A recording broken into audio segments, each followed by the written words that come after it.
the talk tonight for me began with watching a television program, probably few years ago, about an archaeological excavation at a place called the Ness of Brodgar in Orkney.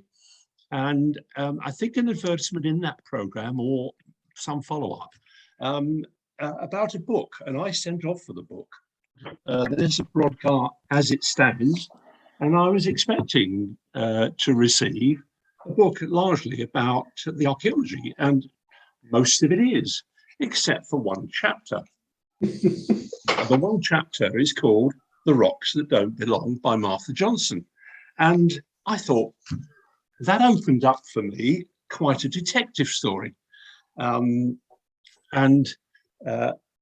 leave Martha to introduce it, but my immediate reaction was, this is a subject for BCGS. This quite exciting tale of discovery and the work of a lone geologist amongst many, many archaeologists focused on a Neolithic site in Orkney was a subject that we ought to take an interest in. And so I contacted the director of the archaeological excavation, and he passed me on to you, Martha. And then we had several conversations, largely about the perils of moving from the States, where you're a citizen and you reside for some of the year, to Orkney and back during a pandemic, and all the complications of doing that. But you have a fascinating tale to tell, and we look forward to hearing from you. Can you share your screen and share your slides with us? Thank you. Be glad to, Keith, and thank you so much for those kind words.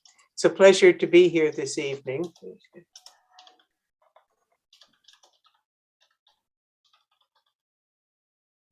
To watch a program, be interested enough to search out a book, and I was just impressed with Keith's interest in that one chapter. The book is fantastic, and anyone interested in Neolithic archaeology, in Orcadian history, will find the book fascinating. One person I want to introduce right now, because we're very privileged tonight, so I don't mess this up entirely.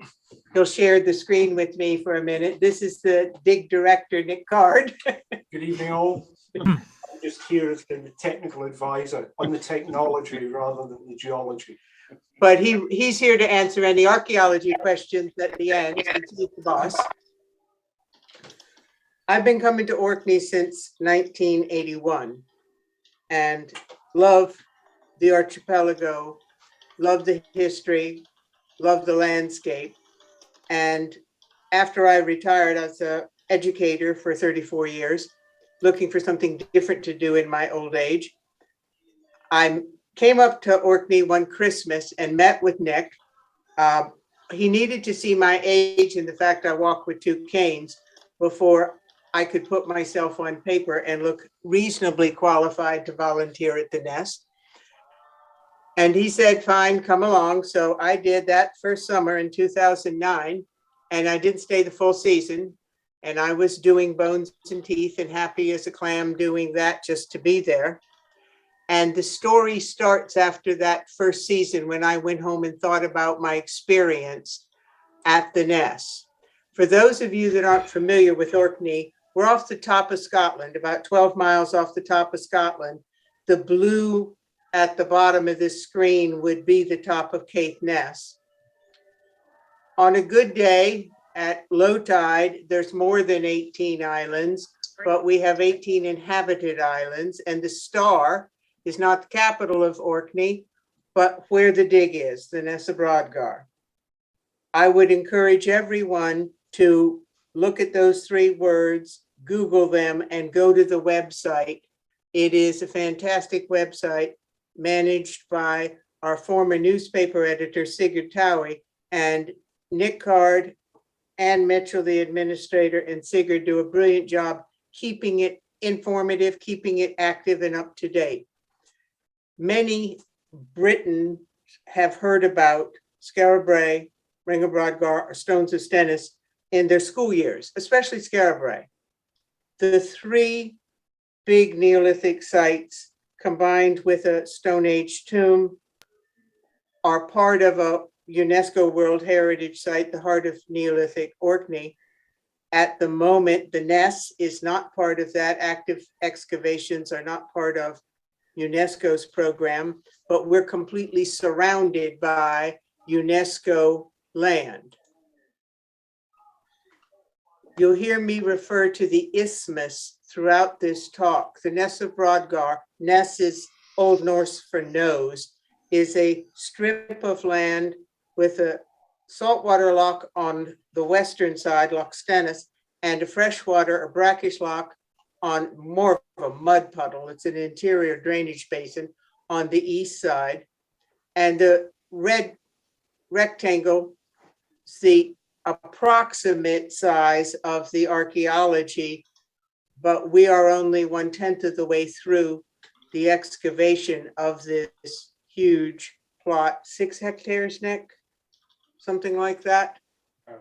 4. But here's the website all together, Ness of Brodgar Co. UK. Check it out. It's fantastic. The Ness is considered one of the most important Neolithic sites in Northern Europe at the moment. For years, it was just sort of a hogback ridge as you went between the stones of Stennis and the ring of Brodgar.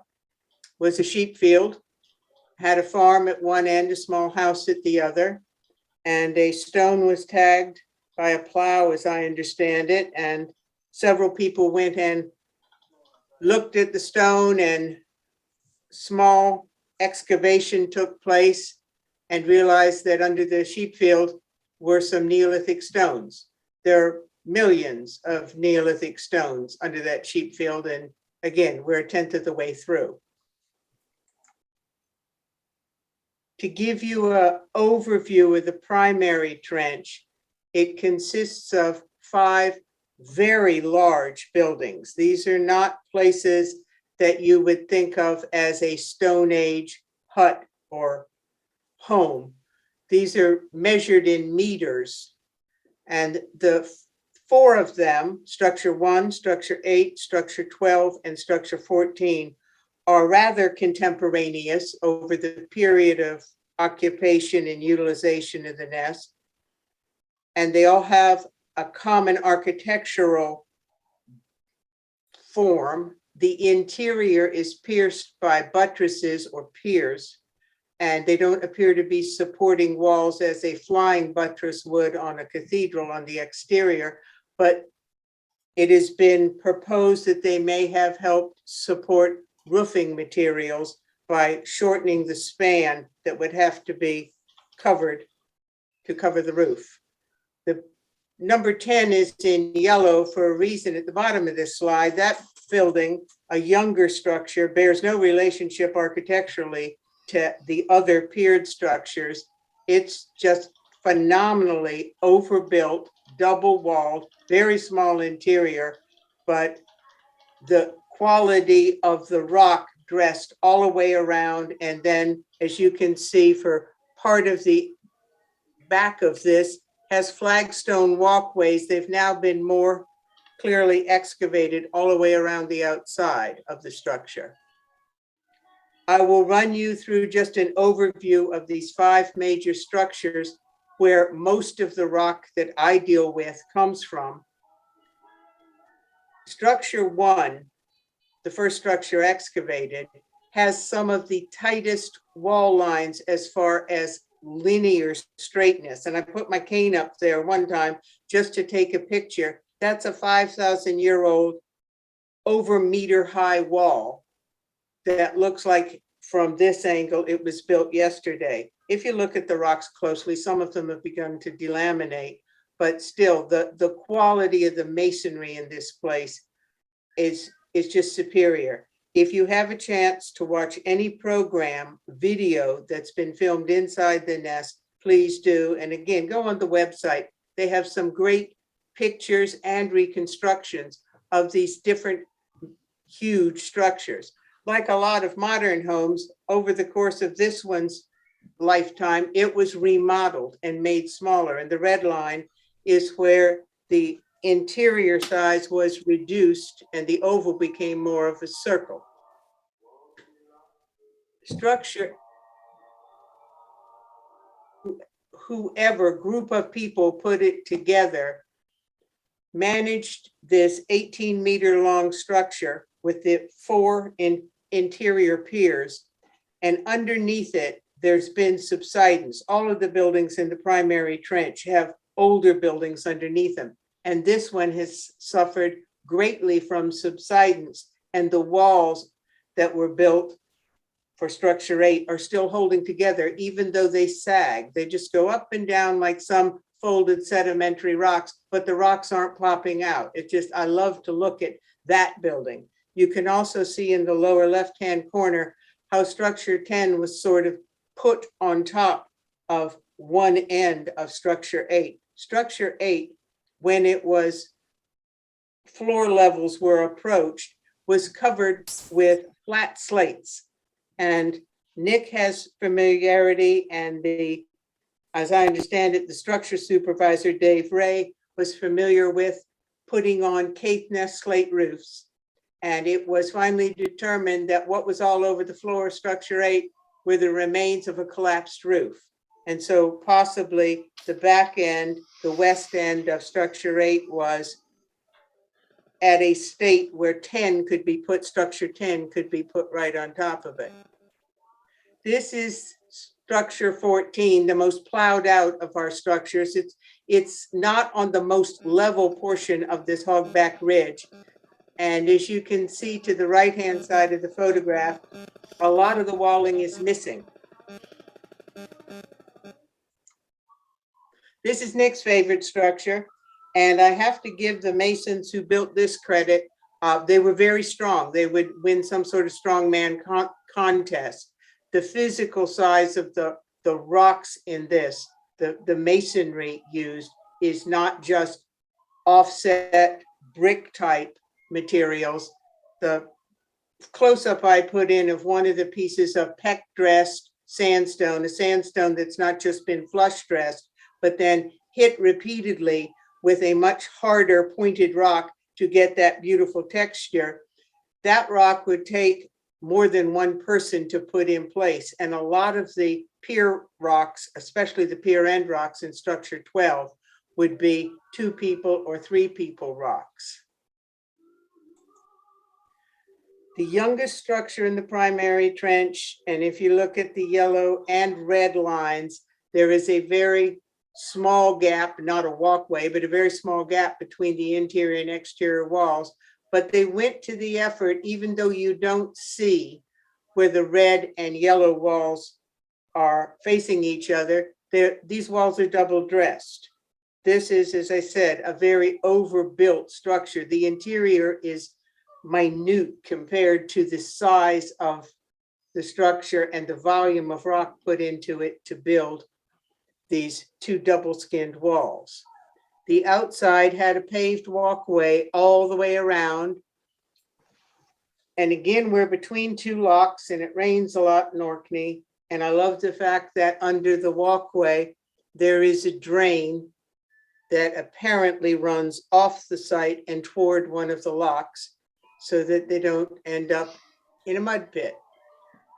What I do at the Ness dealing with the bits of rock is unique, but looking at rocks in archaeology is not. You've had a tour by Rob Ixer.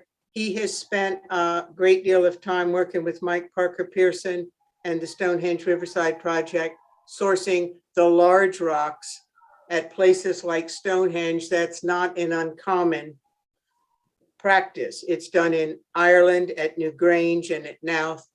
And Rob Ixer has spent a lot of time in the Pacelli Mountains trying to specifically source each of the different spotted dolerites in the bluestones at Stonehenge. Then there are other pretty finds off the Ness that get sourced or potentially sourced. The rock at the top, we'll talk about this as a rhythmically bedded mudstone siltstone. When it looks like this, it's just a beautiful Neolithic axe.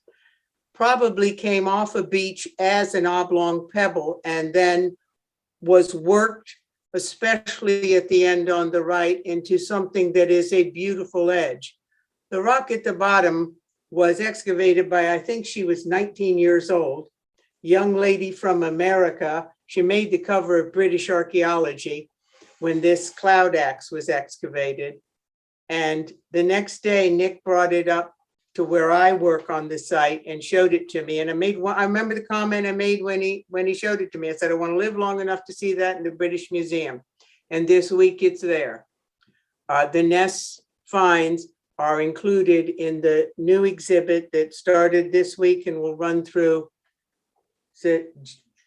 July 17th for the World of Stonehenge. You have to book tickets to go. I've already booked my ticket for May, but if you have the opportunity to see this, it's getting very good reviews. Some of the reviews are from archaeologists that work at the Ness, and they're up on the website now, because we've had several of our archaeologists present at the reception and have gone to visit the site.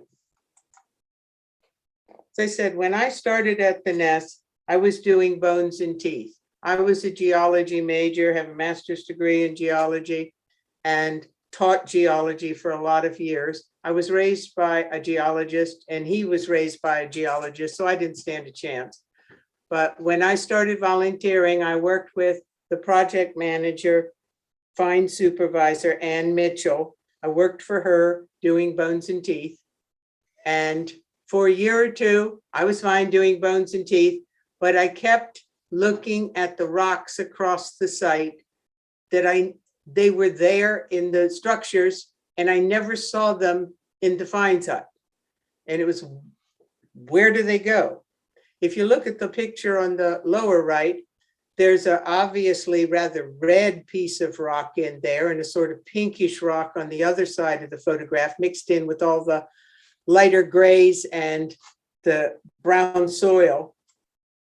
And I was not seeing the rocks coming in. We had tools, we had bones and teeth, we had a lot of pottery, we had incised stone, but I finally started asking, where do all the other rocks go? And asked if I could go up. When I found out they went to the spoils pile, asked if I could go up and just collect them before I went home at night. Not all of them, but just some. And after that, next season, I had a talk with Nick about, could I ask some of the structure supervisors if it wouldn't be too much trouble to just throw some of these rocks in a finds tray instead of in a bucket, and I'll look at them at the end of the day. And at the end of that season, my first comment was, we need to talk, because I had boxes of igneous rock and no good idea why it was there and what was being done with it. So that started this very open-minded site director encouraging me to do, at my advanced age, formal university research through University of Highlands and Islands and the University of Aberdeen, to look at these rocks that aren't something, to look at the rocks that are just being discarded because they aren't a tool, they aren't part of a wall. And I wanted to know what they were and where they might have come from. Most of the rocks at the Ness look like this when they get turned in. And so it was trying to get a handle on two questions. What are they and where did they come from? And the where did they come from was a big learning curve for this American.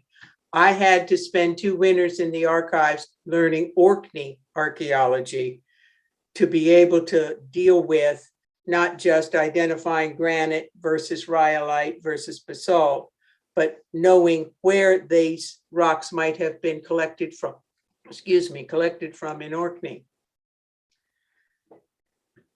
Depending on the source you look at, you will get a very stilted view of the geology of Orkney. Some papers and smaller works just refer to it as an unending stream of sedimentary rocks. And yes, we have hundreds, if not thousands of meters of sedimentary rocks in the Orkney Islands. We're part of a huge inland sea from the Devonian that deposited all this rock, all the sediment that was compressed into rock over millions of years. But there's also some other sources of different types of non-sedimentary rock found on the islands. And that was my first two winners, learning where to find them. I'm very proud of part of the document that was the dissertation, and it's the gazetteer that was produced. After all the time of taking notes, a lot of the material in the archives can't be removed because there's only one copy on the island. They're 200-year-old pamphlets and papers, British Geologic Society material. And so I just sat there and took notes and made a gazetteer of any reference to any rock source, who made it, any description, and it's about 140 pages of reasonably useful information. When you're looking for basalt, where do you go look? If you want to find granite, where can you, or where previously have people found it? And some of the entries are very folksy. Some of the entries are very professional. My grandmother was a geologist at the turn of the last century, and she would go around with a compass, a magnifying glass, and a notebook. And some of these references go back to that era where people were just field walking and writing it down. I'm a visual learner. So after I got all that information in chart form, with Cecily Webster, who's helped me with all the graphics, she works at the University of Highlands and Islands, put some maps together so I could get in my head, where do I want to go look for igneous rocks? Where do I want to go look for glacial material? And of course, the one on the left is the examples of sedimentary rock, which for the most part covers all of Orkney. Excuse me.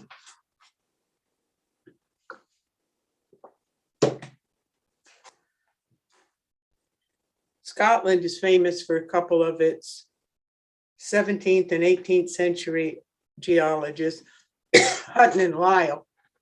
And England, of course, had Smith.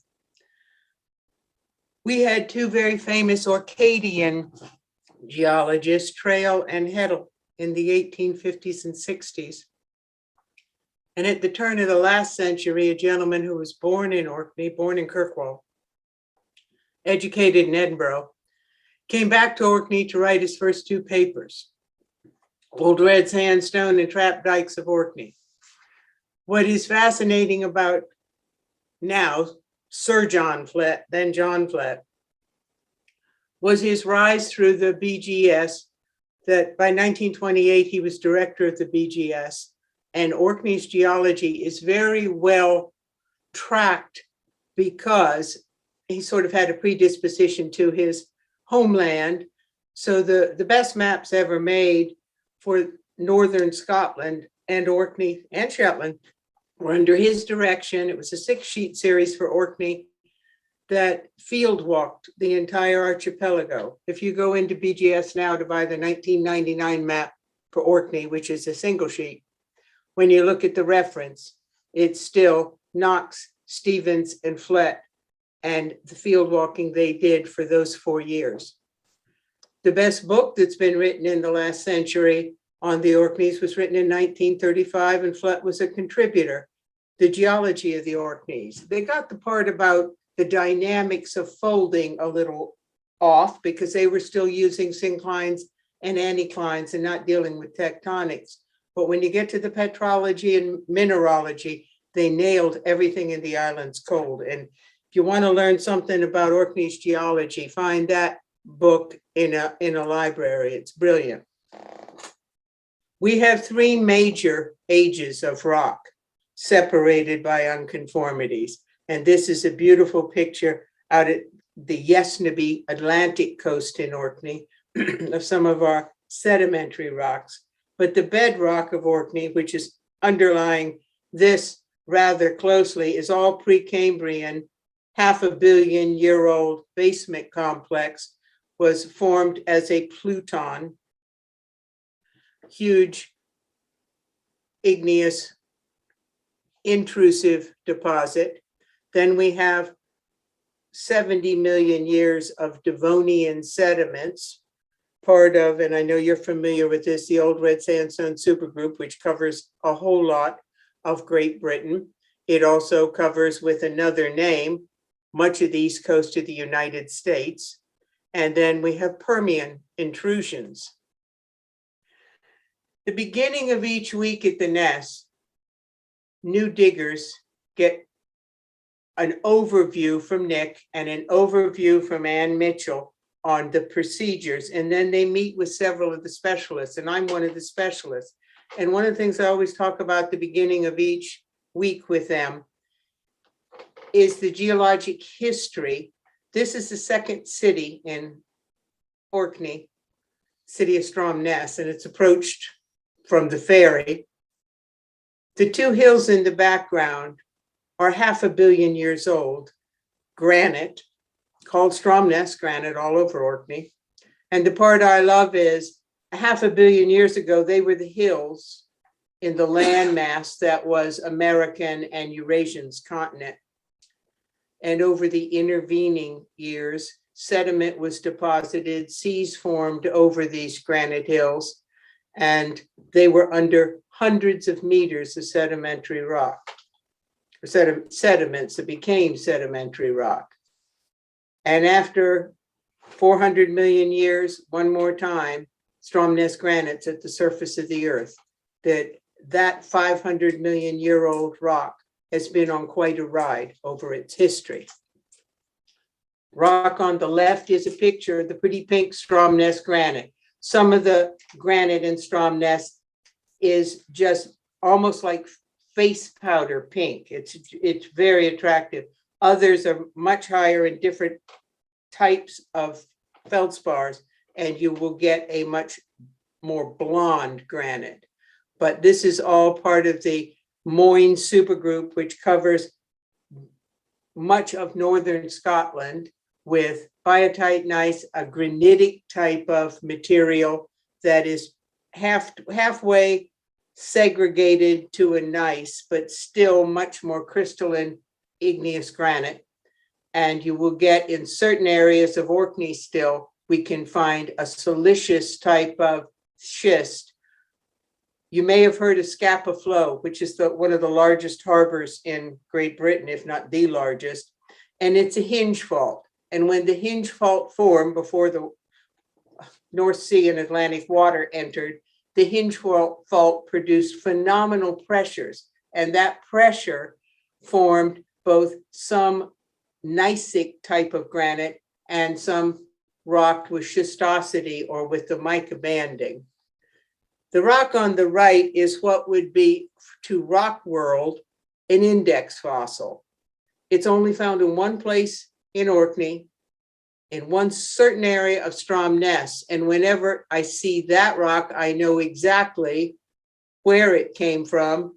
And we have over 100 samples of this rock inside the Ness. So I know exactly the walk this rock took 5,000 years ago to be gathered on the shores of Stromness and walked back to the Ness of Brodgar. It's called Quayel's Feldsite. It's actually a rhyolite, very high silica lava that for the most part you can see either just about pure silica quartz bands in or flow bands, because it was a very high silica lava that flowed on the surface of the earth. The unconformity between Pre-Cambrian and Devonian rock is met by a material called basal breccia. As the talus off of these granitic hills started to be drowned in the sea that was forming during the Devonian, you will get this angular, brecciated sedimentary rock cemented with very fine grained mud. It's not a very attractive rock, but when you see it, you know you have reached the either bottom of the Devonian or the top of the Pre-Cambrian. The Devonian rock, the great misnomer, the old red sandstone supergroup, most of the rock isn't red, but there are a couple of pretty famous things on each continent. Orkney has one very famous building built out of red sandstone, St. Magnus Cathedral. And in Washington, D.C., where I grew up, we have material called Seneca red sandstone, same rock, same Devonian seas. But the Smithsonian is the oldest building at the Smithsonian, called the Old Red Castle, is built out of that rock. For those of you that like minerals, the Smithsonian gets its name from a gentleman named Smithson, who A, loved to field walk and collect minerals, and B, had an inordinate amount of money. And when he passed away, he left his mineral collection to the country with one stipulation, that some of his money was spent to build a place to house it, and that became the Smithsonian Institute. The mineral named after him, smithsonite, is almost an electric aqua or a very pastel pink. The Old Red Sandstone supergroup rocks reflect millions of years of changes in the deposition environment. Lake Orkney in the Devonian world, this large Caspian seaside size body of water, was not constantly the same size over 70 million years and had different environments of sediment deposition. So on the right, you will see that there are places where rapid moving water deposits much coarser grained material, sometimes with the effects of stream channeling, like the rock on the right.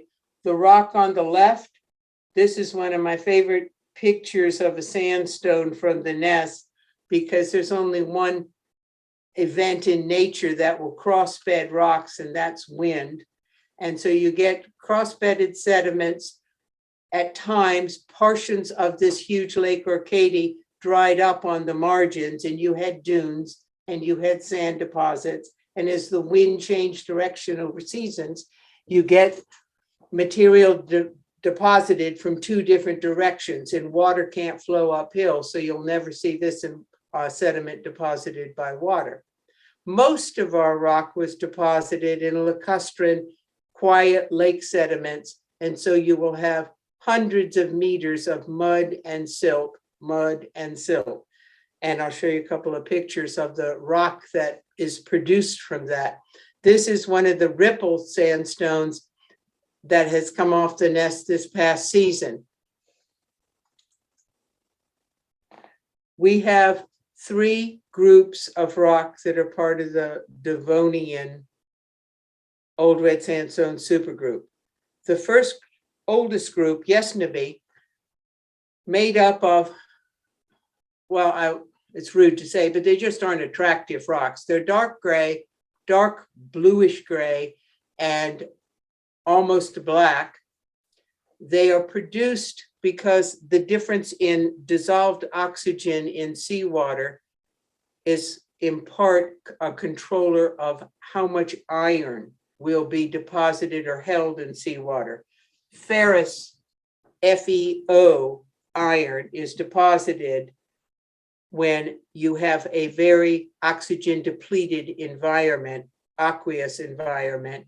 And so you'll end up with these blue gray stones, typical of the Yesnabe group. And that these rocks do not outcrop anywhere near the Ness, and for the most part are not found on the Ness.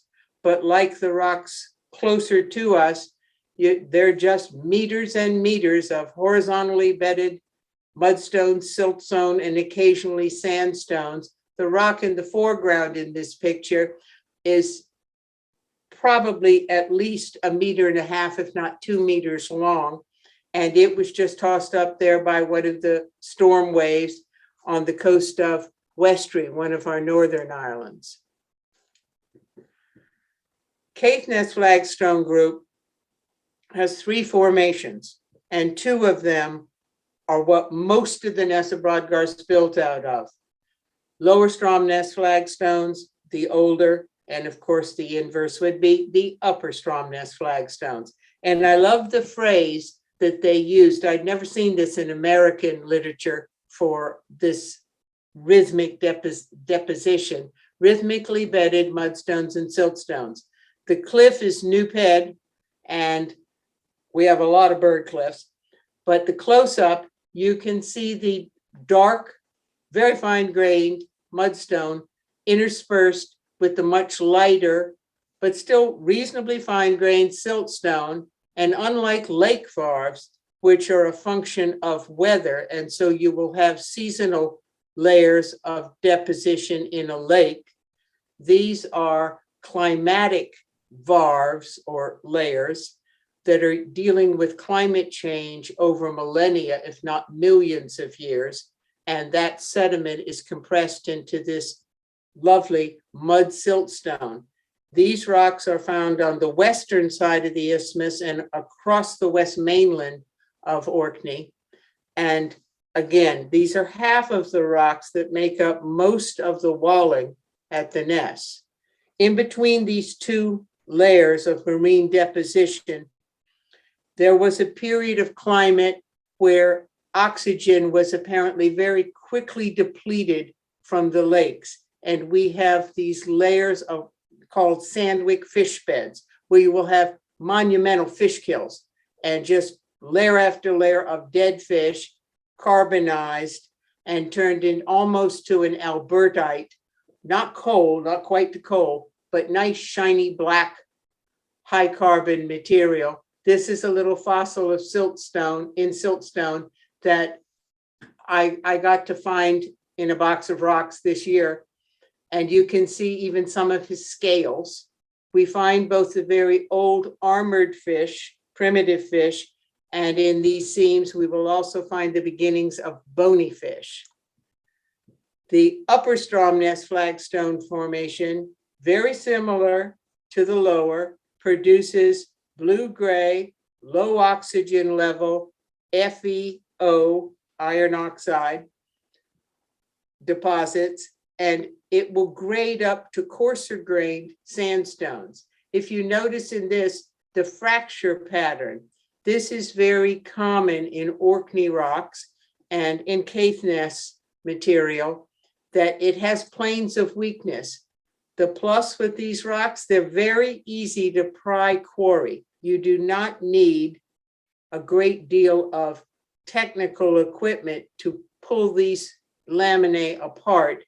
The standing stones of Stennis are the perfect example of a 4 or 5 meter rock that has been pried and very carefully transported and then put upright in the ground. But this is typical of coastal areas of Orkney where you can just, with a very hard piece of wood or an antler, go in and pry the rock apart. This rock, the younger of the Caithness group, is found on the east side of the isthmus and much of the eastern part of the west mainland.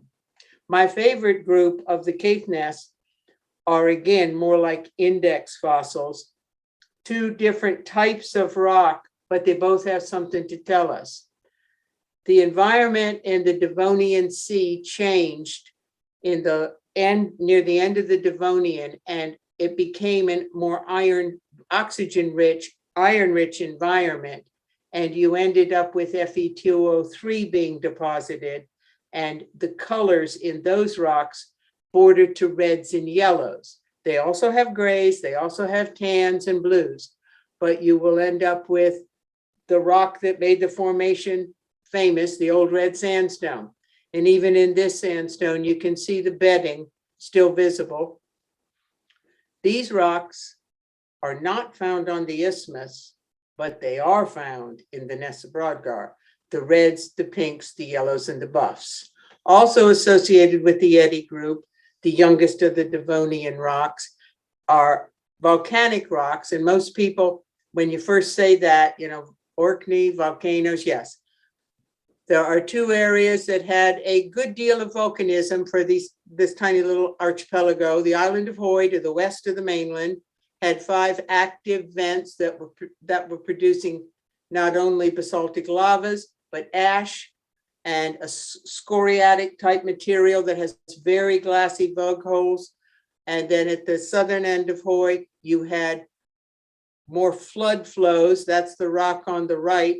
And as you get one flood burying another flood, you will get porphyritic material. And the little green crystals are crystals of olivine, and the lighter ones are crystals of a plagioclase. Neither of these rocks can be found near the isthmus, at least 7 kilometers away. For one, it's a boat ride away, but they're both found in the Ness of Brodgar. Again, the idea somebody brought them there. And when you start merging geology and transport, you're talking about archaeology. The youngest of the rocks on the islands are Permian Intrusions. And most people have, in Britain, have heard about Camptonites. And to me, the best description of that rock is looking at it as salt and pepper. When you put a good lens on it, you can see its constituent minerals. It's not dead gray or dead white. It is mildly speckled.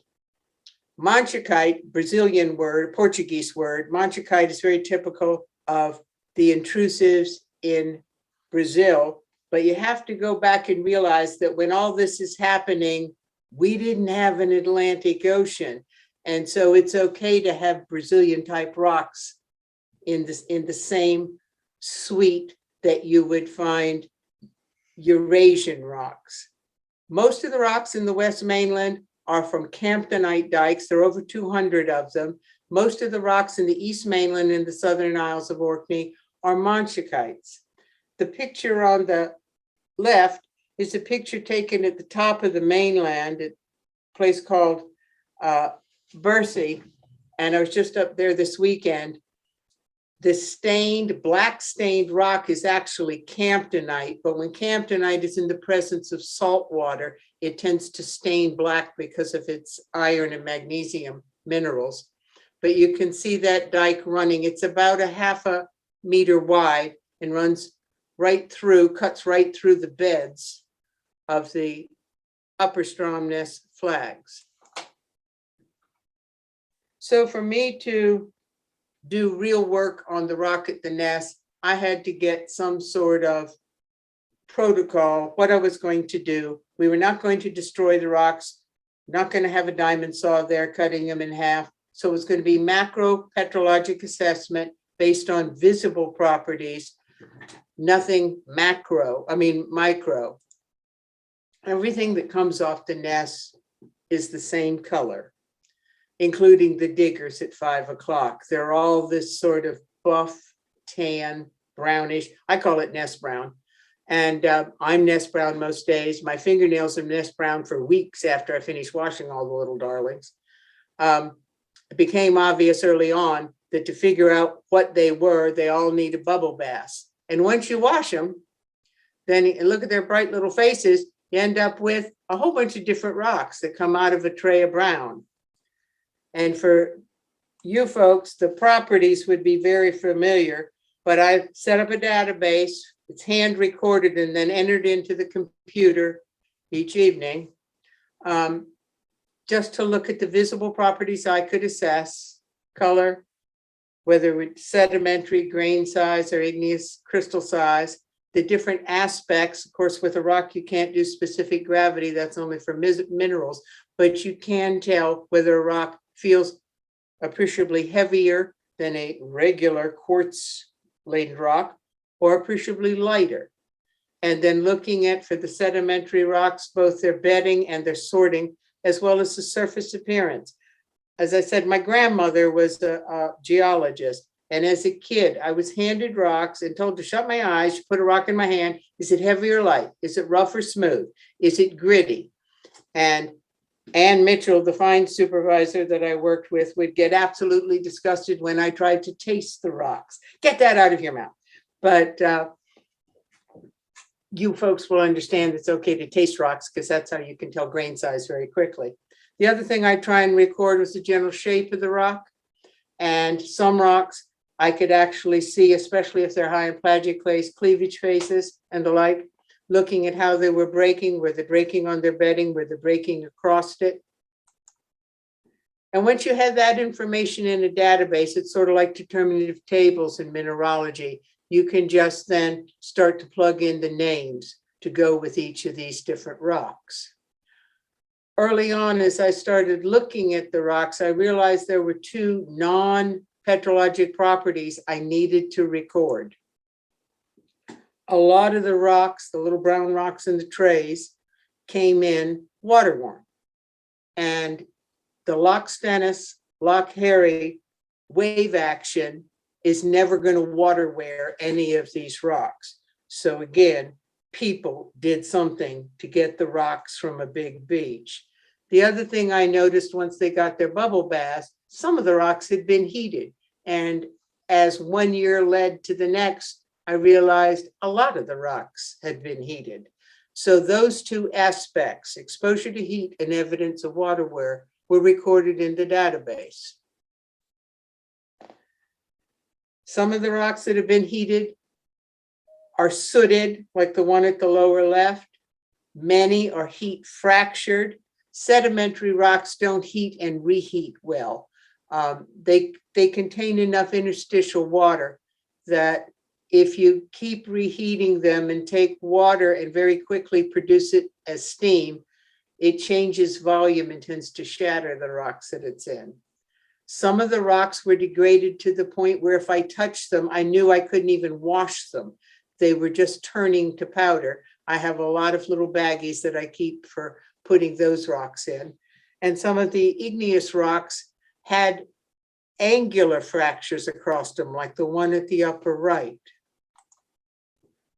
The water-worn rocks came from oceans, what I call storm beaches. This is a picture of the beach, the Atlantic beach on the island of Hoy. And some of the rocks there, one individual will be hard pressed to lift. We are not talking about baseball size, sorry, it's American idiom. You're not talking about baseball size cobbles. You're talking about flower pot and a couple of them car tire size cobbles that are rolled around by huge ocean waves. And in the last couple of weeks, most of the coasts of a lot of Great Britain have had huge North Sea and ocean waves. The third part of the presentation tonight, so I collected and washed a bunch of rocks. So what? Over the 4 years of the formal research, I looked at 3,000 rocks.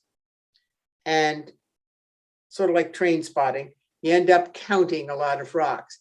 I anticipated before I started, most of what I'd find would be sedimentary. It was 3/4 of what was collected, washed and identified with some form of sedimentary rock. But when I looked at all of the sedimentary rocks, over half were sandstone,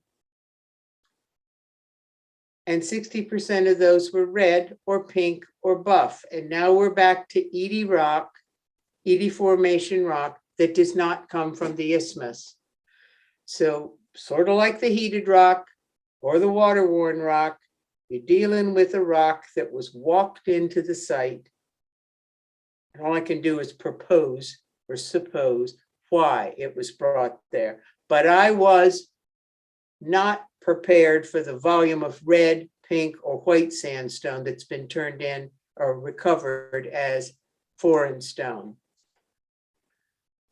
Then I found it interesting that we had an equal number of sedimentary rocks, heated or water-worn, exposed to heat, like the one at the top, or water-worn, like the one at the bottom. But when you got to the red sandstone,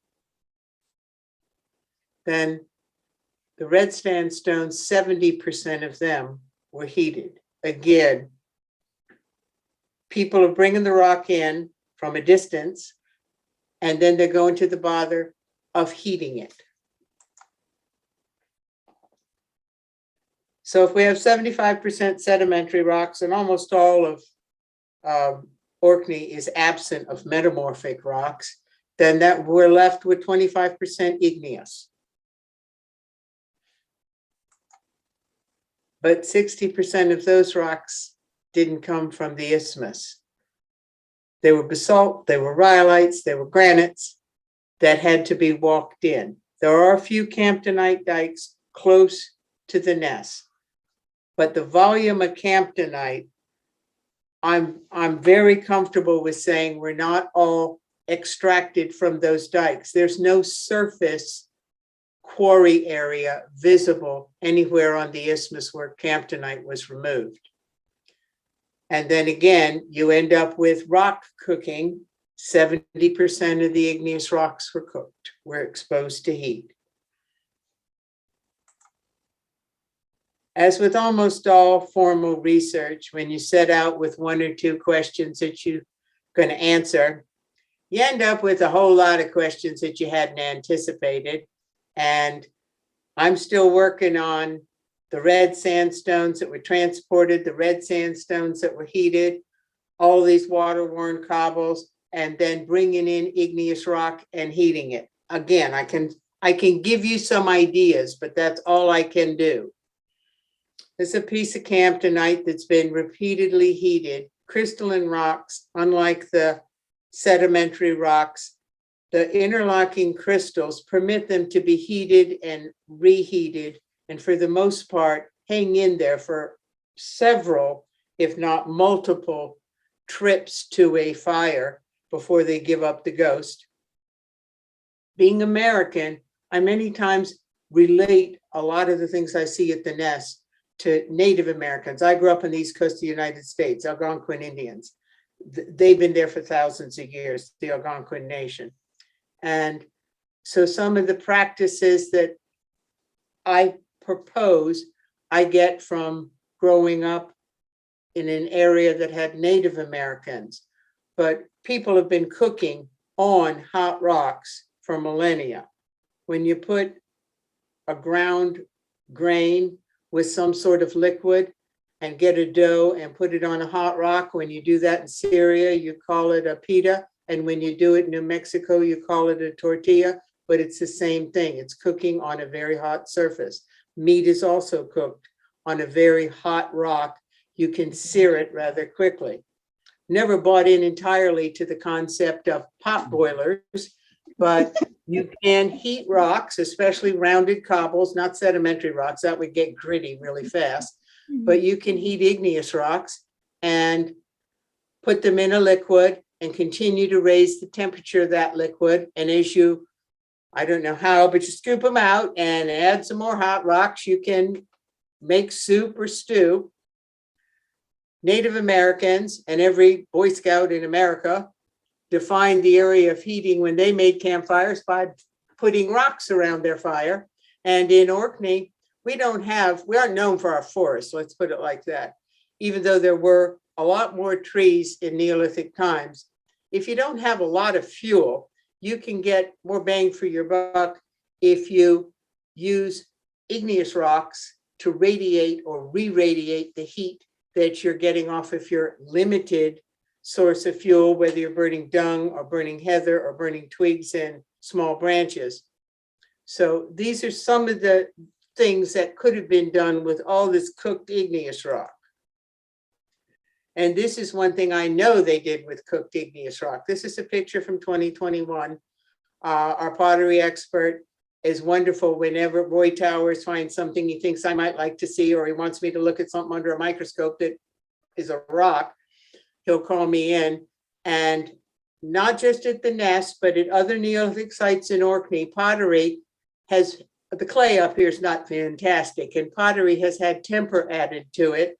And at the Ness, we find a lot of our pottery temper has been ground up pieces of cooked camptonite.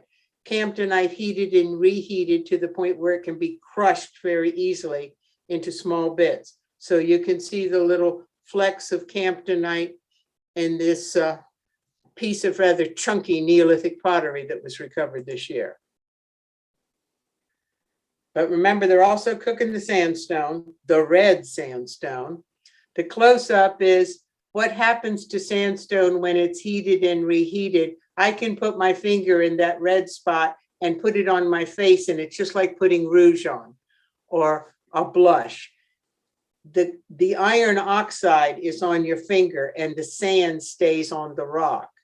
And I believe that some of the red colorations we found on the pottery, and that piece on the right is one of the first ones found in Britain from the Ness, 2011, that the red has been produced by heating and reheating and degrading red sandstone to the sand goes away and you're left with the iron oxide as a powder.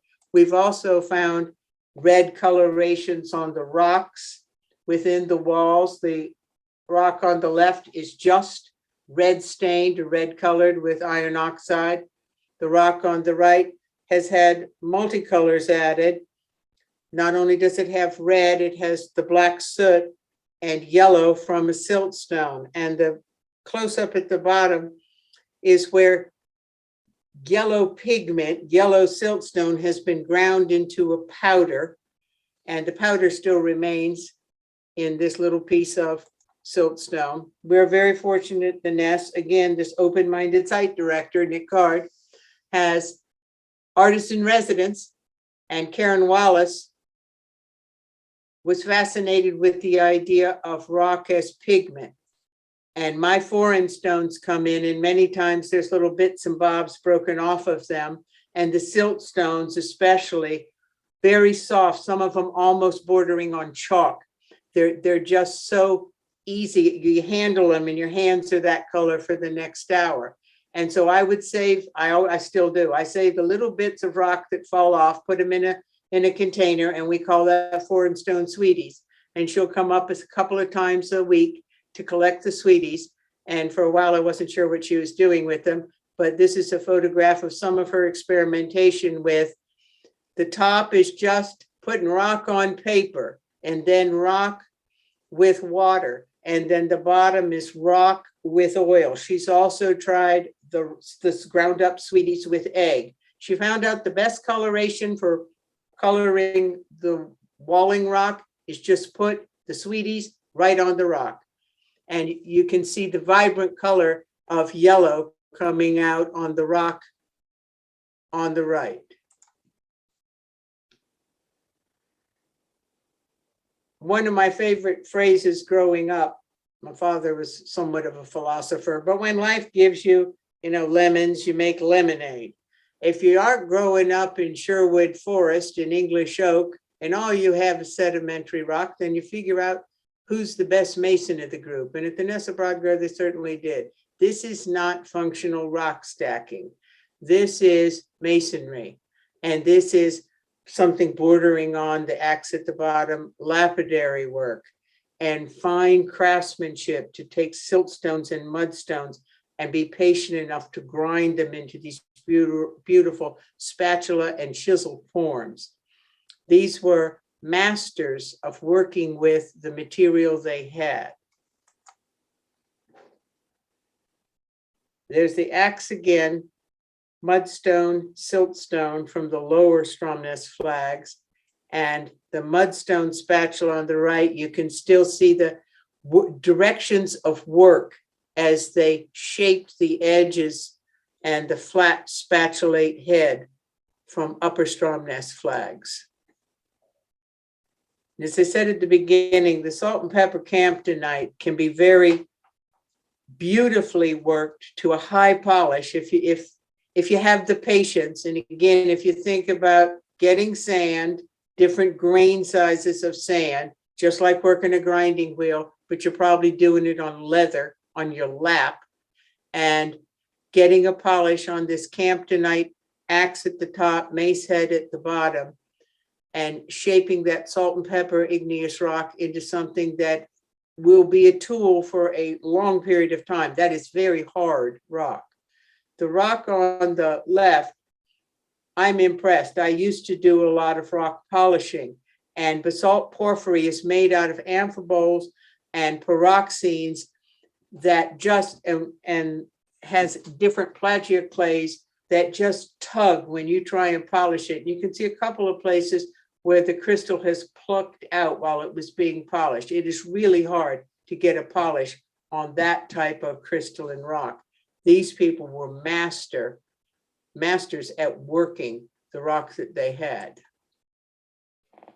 This is the outside wall of structure 10, and I deliberately included this one with a picture of the structure supervisor, Mike Copper, back then, simply for you to get a concept of the thickness of that one wall. That's one of two.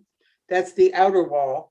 and to get an appreciation for the masonry. Those are big rocks. Those are not the size of bricks. And then you can see the flagstones that are on the outer walkway. Don't see it, but there's a drain underneath them, so it doesn't hold water. There are other Neolithic sites on Orkney where rocks were gathered, rocks were put one on top of another. Scarabray is one of them. Fascinating place to visit, but the walling in places did not truly reflect masonry. It is rock stacking. This is tight, 5,000-year-old rock that are still holding a curved wall like the day they were built. And this is something my grandmother and my father taught me, that you need to listen to what rocks have to tell you.